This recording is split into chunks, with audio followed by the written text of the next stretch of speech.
misodzi iri pamatama kuonekana negamba redu Comrade Walter Basopo.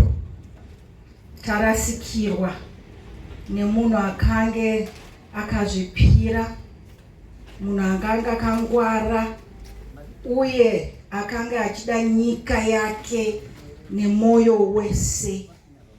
He was a quiet giant, a silent protector, a true son of the soil.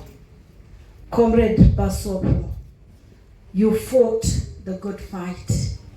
Makachengeta chitsidzo chehondo yedu yerusununguko. Makafira nyika yenyu yeZimbabwe. Makafira ramangwana yemhuri yeZimbabwe.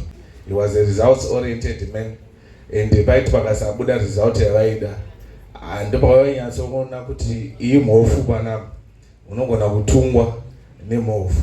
Saka taitongozviziva kuti no, mudhara kana vachinge vatipa zvavari kuda kuti tiite, taitongoita nemazvo.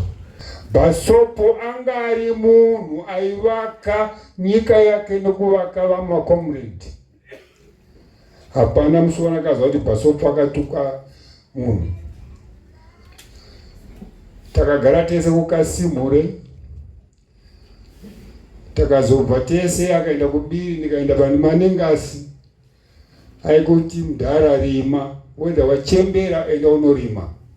Mukoma wedu anga ari munhu ane rudo, anobatanidza mhuri munhamo nemumatambudziko. Ari munhu akavimbika. Isu semhuri tinoti mukoma zororai murugare.